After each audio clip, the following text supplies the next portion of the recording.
বিজয় দিবসের অনুষ্ঠান উপলক্ষে কলকাতায় এসেছেন ৮ জন মুক্তিযোদ্ধা। বাংলাদেশের পরিস্থিতি নিয়ে তাদের একাংশের মত, পরবর্তী প্রজন্মকে হয়তো সঠিক শিক্ষা দিতে পারেননি তারা। তবে একাংশ মনে করছেন আওয়ামী লীগ সরকারের পতনের পরও ভালোই আছে বাংলাদেশ।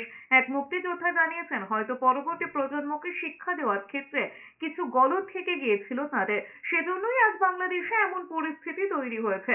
হয়তো সঠিক পথে নিজের সন্তানদের পরিচালনা করলে আজ এই দশা দেখতে হতো না পদ্মাপাড়ের মানুষকে। তবে অন্য এক মুক্তিযোদ্ধার মতে, পালা বদল হলেও বাংলাদেশ ভালোই আছে, সেভাবে কোনো অসুবিধা নেই। বস্তুত 1971-এ ভারত পাকিস্তান যুদ্ধের 54 বছর পূর্তিতে ফোর্ট উইলিয়ামে পালিত হয়েছে স্বর্ণিম বিজয় দিবস। নানা অনুষ্ঠানের মাধ্যমে পালিত হয়েছে দিনটি। শহীদ স্মারকে ফুল দিয়ে শ্রদ্ধা জানিয়েছেন 3 বাহিনীর পূর্বাঞ্চলীয় প্রধানরা। এবং আমরা আসলে সবাইকে ধন্যবাদ দিতে চাই এবং আমরা খুবই ভালো ফিল করছি, আমাদের খুবই ভালো লাগছে। অনেক ভেটারানদের সাথে আমাদের দেখা হলো যারা আমাদের সাথে বাংলাদেশে যুদ্ধ করছেন। সুতরাং আমরা ওভারহুইল। আমরা বাংলাদেশ থেকে এসেছি, আমি আগেও পূর্বে এসেছিলাম, আজকে দেখছি বন্ধুত্ব একই রকম মনে হচ্ছে। আপনাদের হাসি মুখ এখন দেখতে পাচ্ছি।